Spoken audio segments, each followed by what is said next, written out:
Je vais passer la parole à la DREAL, à Loïc Cariot et Marion Lacroix qui vont nous rappeler le cadre réglementaire de la précarité énergétique. Je compte sur vous pour le timing. On s'est dit 10 minutes. Je vous remercie. Ça marche. On va essayer de faire court. Donc, je suis Marion Lacroix, je suis chargée de mission report modal à la direction des transports à la DREAL Occitanie et on va, avec Loïc, vous présenter du coup la précarité énergétique de la mobilité et du logement. Donc, d'abord, je vais rappeler un peu le cadre réglementaire. Donc, la loi du 10 juillet 2010 définit la précarité énergétique. Donc, et en situation de précarité énergétique, une personne qui éprouve dans son logement des difficultés particulières à disposer de la fourniture d'énergie nécessaire à la satisfaction de ses besoins élémentaires en raison de l'inadaptation de ses ressources ou de ses conditions d'habitat. Donc, cette définition elle peut aussi être complétée par la loi LOM concernant la précarité énergétique de la mobilité. Donc, la loi LOM de 2019, donc orientation des mobilités, elle a clarifié les responsabilités entre les différents niveaux de collectivité territoriale et a créé la notion d'autorité organisatrice de la mobilité, qui est identifiée comme acteur principal de la mobilité sur les territoires. Donc, ça permet de doter tous les territoires d'une AOM locale et d'instaurer une coopération entre les différents acteurs. Et concernant donc la loi LOM, elle est chargée d'organiser cette mobilité sur son territoire en fonction de ses besoins locaux. On peut reprendre donc 3 points pour répondre à la précarité et les inégalités d'accès à des solutions de transport. Donc les AOM elles doivent inclure la mobilité solidaire dans leur périmètre de compétences et inclure également l'inclusion sociale pour la mobilité, pour faciliter l'accès au marché du travail. On retrouve également donc le chapitre 3 de la mobilité inclusive. Et concernant l'Occitanie, c'est assez particulier cette répartition, car c'est majoritairement la région Occitanie qui est AOM locale. Ça veut dire que c'est majoritairement la région qui va mettre en place des projets sur les transports. Mais donc l'Occitanie dispose de 26 AOM locales en comptant donc la région et 3 communautés de communes. Aussi, vous pourrez retrouver sur le site de France Mobilité, il y a une carte interactive pour voir où sont situées les AOM. Au niveau de la précarité énergétique, donc je vais reprendre un peu ce qu'a dit Christina. Donc c'est la combinaison de plusieurs facteurs qui doit être observée sous un spectre large. Donc le prix de l'énergie, le niveau des ressources des ménages, la qualité de l'habitat, de l'équipement du chauffage, etc. Et aussi un souci de justice climatique. Aussi, la loi donc, de la précarité énergétique, elle est prise en compte dans la stratégie nationale de la prévention de lutte contre la pauvreté et la stratégie nationale bas carbone. Donc, la stratégie nationale de la prévention et de lutte contre la pauvreté a été lancée en septembre 2018 et elle vise à répondre aux problématiques de reproduction de la pauvreté et de précarité. Le gouvernement il renforce des solutions de mobilité pour améliorer l'accès à l'emploi, des solutions d'accès à un logement stable et digne pour tous, avec des dispositifs spécifiques aussi à destination des jeunes en situation de précarité. En 2018, il y a aussi le plan de rénovation énergétique des bâtiments qui a été lancé. Loïc pourra peut-être dire quelques mots là-dessus par ailleurs, par la suite. Et le plan d'action en faveur de la mobilité solidaire, le PAMS, qui lui vise à garantir l'accès aux déplacements pour tous, en favorisant des solutions inclusives et durables pour les personnes en situation de précarité ou d'exclusion. Maintenant, on va passer un peu sur les chiffres en Occitanie, sur la prochaine slide.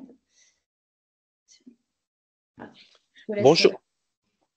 Merci Marion. Bonjour à toutes et tous. Loïc Cariot, chef du département bâtiment construction à la DREAL. Je passerai vite, mais voilà. 2 petites cartes qui parlent assez bien. À gauche, vous trouverez la part des ménages par département en situation de précarité énergétique mobilité. À droite, en situation, la part des ménages en situation de précarité énergétique logement. Donc, on retrouve évidemment un lien et une certaine cohérence. Les grandes différences concernent le littoral méditerranéen, qui ont peut-être moins besoin de chauffer l'hiver. En revanche, ne nous y trompons pas. Un enjeu à venir sera l'énergie renoncée pour le rafraîchissement et pour le confort d'été. Qui deviendra un sujet important, voire capital pour la santé des ménages. On va passer à la diapo suivante. Quelques chiffres clés. Je vais dire ceux de logement, peut-être, et te repasser la parole, Marion, pour les chiffres du déplacement. Très rapidement, pour poser un peu l'enjeu sur les logements d'Occitanie. L'Occitanie, c'est 3,8 millions de logements et 2,9 millions sont des résidences principales. Or, 10% d'entre elles sont des passoires énergétiques. 10% sont des passoires énergétiques F et G. On monte rapidement à 26% du parc, le quart du parc, un peu plus, lorsqu'on intègre les logements classés en étiquette E. Étiquette E qui traduit quand même une situation d'inadaptation thermique des logements, tant l'hiver que l'été. Oui. Merci Loïc pour ces chiffres sur le logement. Au niveau de la voiture, enfin de la mobilité, pardon, donc la voiture, elle reste le principal mode de déplacement pour les habitants de la région Occitanie. Plus de 80% des déplacements domicile-travail en Occitanie se font en voiture, sachant que nous sommes dans un contexte d'augmentation du prix des carburants et qu'on note une forte disparité géographique au sein de la région, avec des territoires donc ruraux qui sont très dépendants de la voiture. Et la pauvreté est également plus forte dans les centres urbains et dans le rural à habitat dispersé. Donc WeMove, il travaille sur la précarité de la mobilité auprès des acteurs territoriaux. Il accompagne le développement de projets de mobilité durable et inclusive. Et il y a le 3e édition du baromètre de mobilité du quotidien de WeMove qui a été donc réalisé en 2023 dans la France entière. Et il signale que 23% des personnes sont en précarité mobilité en région Occitanie, soit 3 points de plus que lors du précédent baromètre et davantage qu'au niveau national à 19,5%. Vous pouvez retrouver donc l'essentiel et le communiqué de presse sur ces chiffres. Et donc, je vous invite aussi à aller sur le site WeMove. Il y a aussi pas mal d'informations dessus. On va peut-être passer au dispositif de lutte contre la précarité énergétique. Et très rapidement, je pense que vous en connaissez les grands principes. J'en ai retenu 2 pour notre présentation ce matin de la part de l'État. C'était le chèque énergie. Les chiffres que vous avez sont les chiffres nationaux, donc qui permettent d'aider les ménages à régler leurs factures d'énergie, quels que soient leurs moyens de chauffage, mais également de pouvoir être utilisés dans le cadre du reste à charge pour les travaux d'économie d'énergie. Donc, qui peuvent être utilisés aussi dans les dispositifs plus structurels qui sont le plan d'aide à la rénovation énergétique des logements et notamment avec la refondation des dispositifs et de la gouvernance de l'ANA. Je passerai rapidement, c'est le dispositif France Rénov qui a vocation, qui vise à répartir sur l'ensemble du territoire des espaces de premier niveau, les espaces Conseil France Rénov, pour les rénovations d'ampleur, toujours pour des rénovations par geste et également pour les copropriétés. Et qui met en place un dispositif d'accompagnement, mon accompagnateur rénov pour les ménages et des assistants à maîtrise d'ouvrage pour les copropriétés.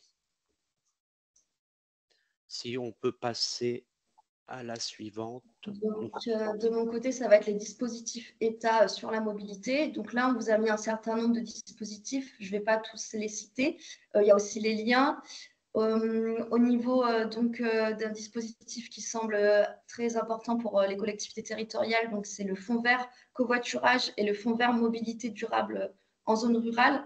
Ces 2 dispositifs, ils permettent notamment de financer des projets de covoiturage tels que le covoiturage solidaire ou des arrêts d'autostop. Concernant donc le fonds vert mobilité durable en zone rurale, cette mesure elle a été lancée en 2024, donc c'était une nouvelle mesure. Et comme nous l'avons évoqué, les zones rurales en Occitanie elles sont aussi fortement touchées par cette précarité. Donc une ouverture du dispositif aussi a eu lieu début juin. Et les AOM ne sont plus les seuls éligibles. Les communes sont devenues également éligibles à ce dispositif. Ça permet une ouverture et un soutien financier pour la création de bouquets de services dans ces communes et notamment sur le mobilité solidaire, le transport à la demande, ou la mobilité partagée, autopartage, etc. Aussi, très important, il y a les aménagements cyclables qui deviennent également éligibles à ce dispositif-là. Un autre programme qui semble aussi très intéressant à vous soulever ici, c'est donc l'appel à manifestation d'intérêt territoire à écomobilité inclusive. Il y a eu 9 lauréats en France et 3 en Occitanie. Donc, je vous ai mis les 3 collectivités territoriales qui ont été lauréates. Donc, ça rentre dans le programme Teams. Et vous On en trouverez aussi... reparlera tout à l'heure d'ailleurs, puisque Laurent nous détaillera et il fait partie aussi des territoires. Alors, pas TEMI, mais Teams en tout cas, et utilise ce programme C2E. Voilà, donc tout à fait. Voilà, merci beaucoup. Et donc, moi, je vais revenir aussi. Il existe aussi des dispositifs régionaux. Donc, je ne vais pas tous les citer, mais le site de la région, donc, elle a une politique incitative tarifaire avantageuse avec une politique sociale quand même avec pas mal de dispositifs. Donc, je vous invite aussi à aller voir sur le site de la région. Et au niveau des 5 mesures phares de l'État concernant la mobilité solidaire, il y a par exemple la création de plateformes de mobilité solidaire. Donc là, vous avez aussi un lien avec une cartographie et ça constitue en fait des lieux d'information au service de la mobilité solidaire. Donc là, sur ces lieux-là, il y a des animations et des coopérations. Donc on retrouve aussi beaucoup d'acteurs associatifs qui animent ces lieux-là. Et on trouve plus d'une trentaine de ces lieux en Occitanie. Et ce lien-là, il a été élaboré par le laboratoire de la mobilité inclusive. On va passer aussi à la diapo maintenant sur la COP Occitanie. Rapidement. Très rapidement. Donc, elle a été lancée donc, le 30 novembre 2023 et elle constitue la déclinaison régionale de la planification écologique. Et l'objectif cette année, c'était de réaliser en fait une feuille de route régionale à horizon 2030. Et pour cela, en fait, il y a eu une étape de travail de concertation sur le diagnostic régional avec un certain nombre d'acteurs, les départements, conseils régionaux, etc., les préfets. Il y a eu aussi en parallèle un travail de 9 groupes thématiques pour identifier les leviers à mobiliser pour atteindre les objectifs de transition écologique. Dans notre cas, donc le GT Mieux se déplacer et le GT Mieux se loger. Il y a aussi également une consultation publique en ligne sur le site Ma Région Citoyenne. Et cette feuille de route régionale partagée à horizon 2030 comprend également un plan d'action détaillé. Et sur la partie donc mieux se déplacer, on compte 22 actions. Actuellement, elle est en phase de relecture. Cette feuille de route, elle devrait être publiée d'ici la fin de l'année ou début d'année. Et concernant donc le GT mieux se déplacer, nous on a inscrit 2 sujets prioritaires donc, qui sont à l'écran. Donc un sur le report modal et l'intermodalité et un autre sur la décarbonation du parc. Il y a aussi donc des actions qui ont été mises pour répondre à la mobilité solidaire avec notamment le covoiturage solidaire et sur la décarbonation du parc, la mise à disposition de véhicules décarbonés en location par exemple ou en libre service. Au niveau des sujets COP en 2025, les sujets sur lesquels nous allons pouvoir discuter, c'est l'adaptation au changement climatique, la transition juste et un axe particulier sur le volet emploi-formation en Occitanie. Il y a aussi l'intégration du réseau Mobine en 2025 dans ce GT, donc qui pourra aussi intégrer cette notion de mobilité solidaire. Je vous ai aussi mis des exemples d'actions exemplaires en Occitanie sur cette précarité-là. Donc vous allez avoir les supports. Je laisse la place à Loïc maintenant sur l'aspect logement. Allez, en flash. Donc, sur le GT Mieux se loger, voilà, sur la rénovation du parc et le constat principal, et c'est ce qui nous réunit aussi aujourd'hui, c'est la soutenabilité du reste à charge qui peut être extrêmement difficile pour les ménages. C'est le frein principal et c'est le premier à lever. Donc la COP, entre autres, s'est penchée en disant, voilà, en invitant et en faisant en sorte que les ménages, notamment les plus précaires, puissent pousser la porte d'un espace conseil et aller voir un conseiller qui puisse les conseiller et leur donner toutes les pistes adaptées à leurs possibilités et répondre au mieux à leurs besoins de confort, que ce soit en hiver comme en été. Quelques actions. Je n'ai pas parlé dans les dispositifs, mais les bailleurs sociaux aussi sont mobilisés sur la rénovation de leur parc. J'ai cité un très bel exemple. Sur le littoral aussi, puisque il y a les logements, il y a les résidences mixtes sur le littoral. Et enfin, pour revenir à l'ANA, il y a tous les dispositifs de sortie de vacances et notamment, et en plus, et par ailleurs, tous les dispositifs liés à la lutte contre l'habitat indigne.